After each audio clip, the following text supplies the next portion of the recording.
કમોસમી વરસાદથી મગફળીના પાકને મોટા પ્રમાણમાં નુકસાન થયું છે અને ત્યારે સૌરાષ્ટ્ર ઓઇલ મિલ એસોસિએશનના પ્રમુખ કિશોરભાઈ વિરડિયાનું નિવેદન છે।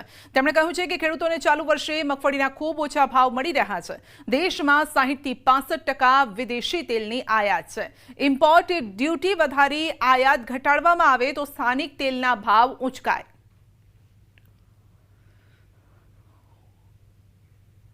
આ વરસાદની અંદર એવી કફોડી પરિસ્થિતિ થઈ ગઈ કે ખેડૂતોને શું કરવું એ પોતાને સમજાતું નથી। તો બીજા નંબરની અંદર ખેડૂતોને ભાવ મળતો નથી કે ભાઈ ઇમ્પોર્ટ તેલ એટલા બધા થઈ રહ્યા છે। અત્યારે 65, 68, 70% ઇમ્પોર્ટ કરી રહ્યા છે।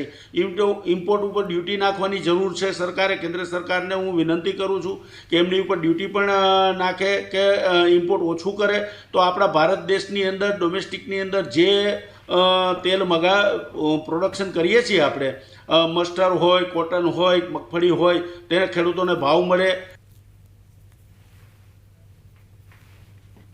તો પાટણ કોંગ્રેસ ધારાસભ્યએ પીએમને લખ્યો છે પત્ર। ગુજરાતના ખેડૂતો માટે ખાસ કૃષિ સહાય પેકેજ જાહેર કરવા માટે આ પત્ર લખ્યો છે। ગુજરાતમાં ભારે વરસાદ વરસ્યો છે અને અત્યારે કમોસમી માવઠું પણ થઈ રહ્યું છે અને જેથી ગુજરાતના ખેડૂતો માટે જીવાદોરી સમાન પાકમાં ભારે નુકસાન છે।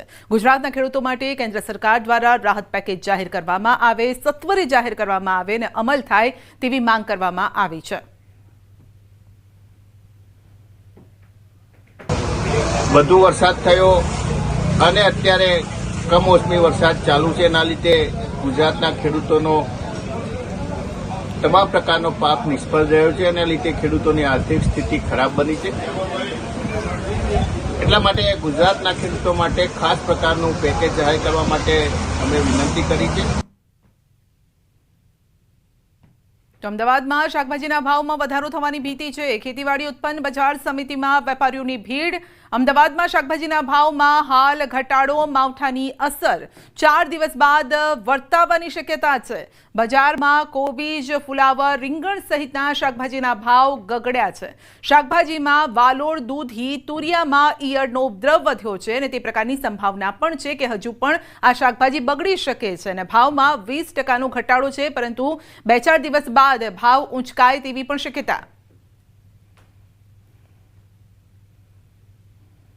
પણ જે રોજબરોજની જે શાકભાજી જે માર્કેટ યાર્ડોમાં આવે છે એના જથ્થા ઉપર હવે લગભગ 3-4 દિવસ પછી એની અસર વર્તાવાની ચાલુ થશે, પરંતુ હાલ પૂરતા જે શાકભાજીના જે ભાવો છે એ લગભગ માનો ને છેલ્લા 8-10 વર્ષના ખૂબ જ તળિયે છે। એટલે પ્રતિ એવરેજ શાકભાજી 8 થી 10 રૂપિયા કિલો છે। ખાસ કરીને જે ભીંડા 30 રૂપિયા કિલો છે, દૂધી 8 થી 10 રૂપિયા કિલો છે, કારેલા 8-10 રૂપિયા કિલો છે, ગવાર 30 રૂપિયા કિલો છે।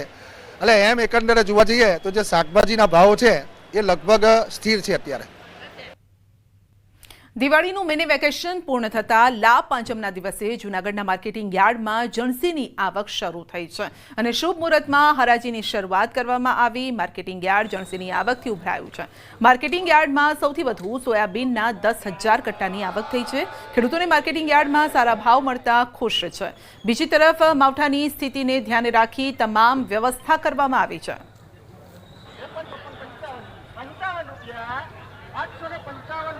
સોયાબીનની 10,000 કટ્ટાની આવક, મગફળીની 1,500 કટ્ટાની આવક તેમજ તલની, તુવેરની 2,000 કટ્ટાની આવક થઈ છે।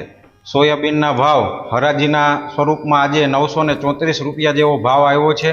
આજે ખુલતી બજારમાં અમે સોયાબીન લઈને આવ્યા છીએ તો ભાવ સારો મળ્યો। હરાજીમાં 934 રૂપિયા થયા અને અહીંયા વ્યવસ્થા પણ સારી છે અને ખેડૂતમાં કાંઈ ઉતરાઈ પણ લેતા નથી અને અહીંયા વરસાદનું ન પડે એની તકેદારી પણ રાખવામાં આવે છે। જૂનાગઢ યાર્ડમાં મારા સોયાબીન નાખેલા હતા તેના સારા ભાવ આવ્યા છે। 829 રૂપિયામાં વેચાણ થયું છે અને વ્યવસ્થા સારી છે। આજ શુભ મુહૂર્તમાં ભાવ સારા નીકળ્યા છે।